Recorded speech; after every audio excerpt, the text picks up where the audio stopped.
Now, not a whole lot of news in terms of the Idaho 4 case, and not a whole lot of other true crime stories going on. All the other crime stories I do tend to be on my news channel or live stream because they're not true crime stories. There's not a whole lot here, so this video isn't going to be long, drawn out. But what I am going to do in this video is address or comment on a misconception that I've heard recently within the community, and it's that all 4 of the Idaho 4 cases couldn't have been first-degree homicide. I'm thejbgunner. This is Crime Time. Let's go ahead and get on into it. Let's do it.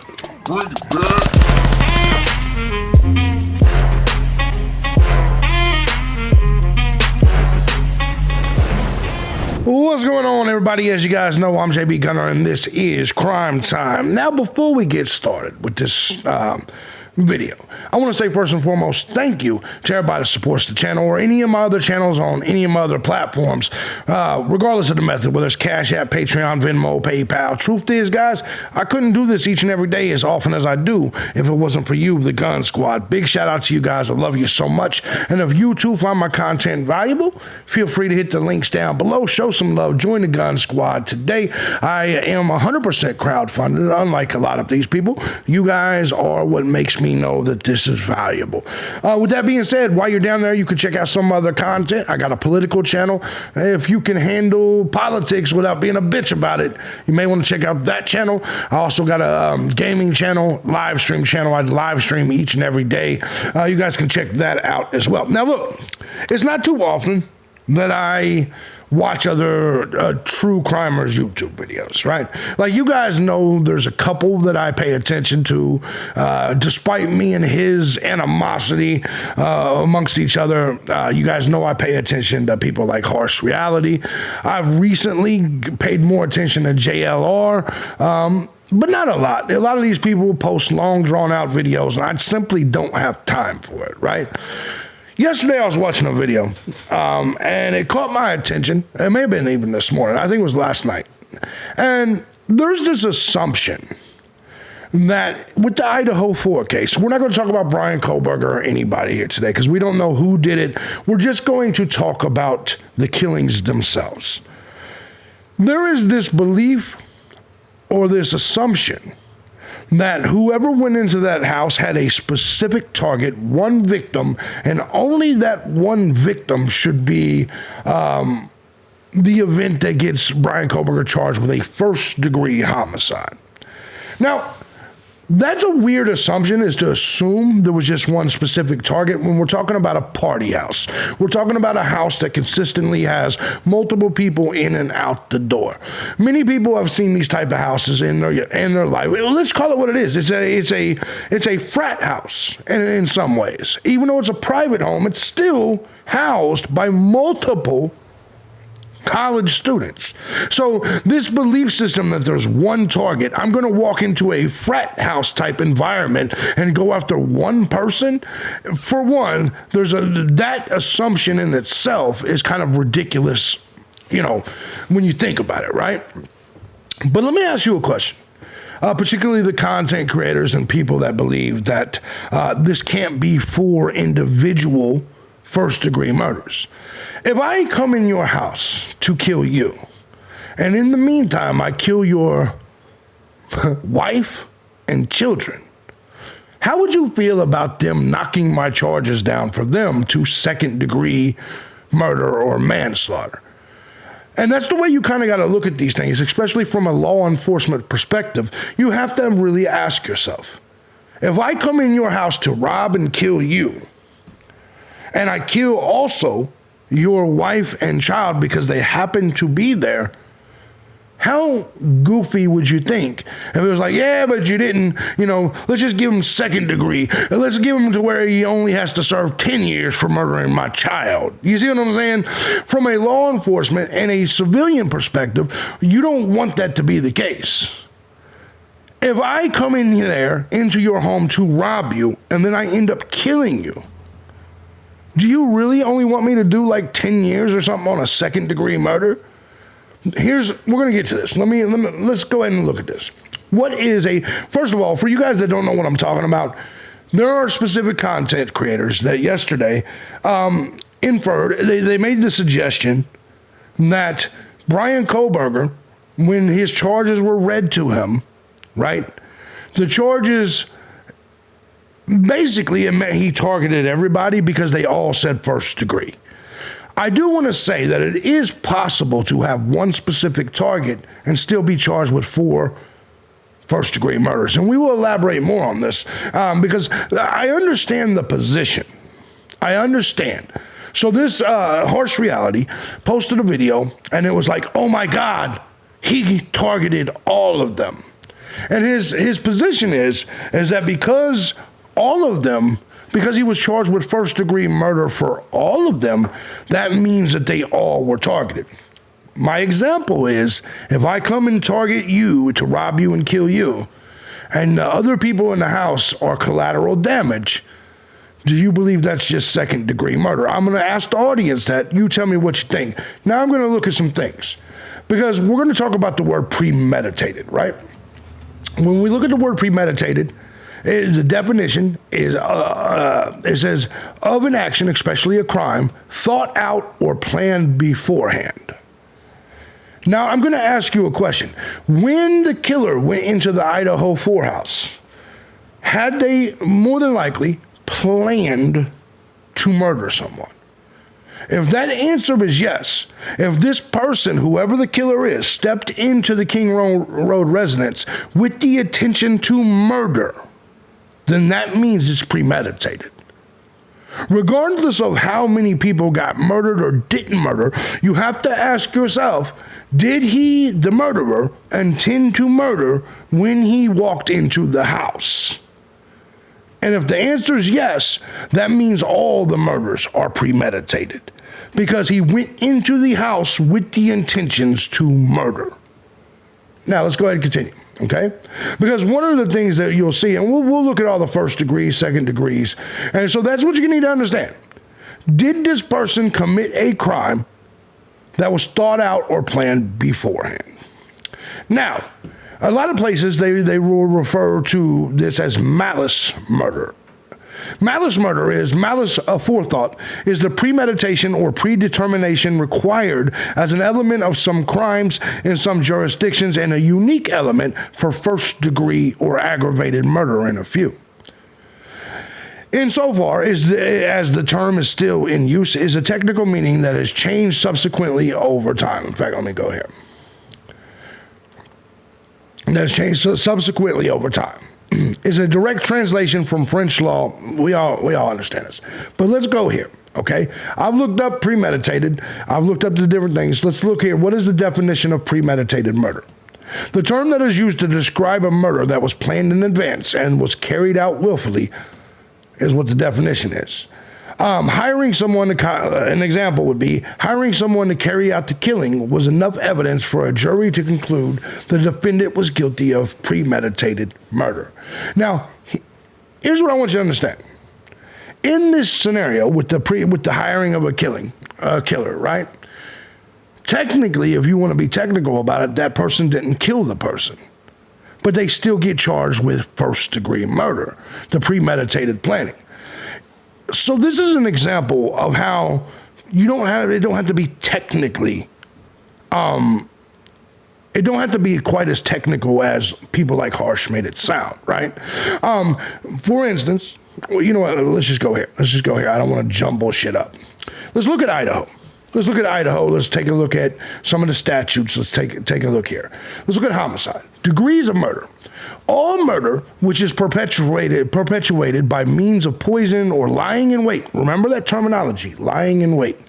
Or torture, when torture is inflicted with the intent to cause suffering, to execute vengeance, to extort something from premeditated killing, is murder of the first degree. Any murder of a peace officer, executive officer, officer of the court, fireman, blah, blah, attorney, anything like that, murder of the first degree. Any murder committed by a person under a sentence for murder of the first or second degree, including such people as on parole or probation from such sentence, shall be murder in the first degree. Any murder committed in the perpetuation of an attempt to perpetuate, aggravated battery on a child under 12, arson, blah, blah, robbery, burglary. Pay attention, because that's your answer. Any murder perpetuated while in the act of committing any of those charges, robbery, burglary, kidnapping, or mayhem, or an act of terrorism as defined in section blah, blah, blah, or the use of a weapon of mass destruction, biological, chemical, whatever, is a murder in the first degree. So the answer right here is burglary. Any murder committed by a person incarcerated in a penal institution, we already understand that. Any murder committed by a person while escaping or attempting to escape, blah, blah. All other murders are second degree. Now let's check this out. First degree murder is the most serious of all homicide offenses. It involves any intentional murder that is willful and premeditated with malice aforethought. Premeditation requires the defendant planned the murder before it was committed or was lying in wait for the victim. Now, at this moment, let's go back to the Idaho 4. Okay? Would you say that whoever killed was lying in wait? Maybe, because that may be the case, for the other victims. Either way, it doesn't matter. It's first degree because it was in the act of committing. It was in...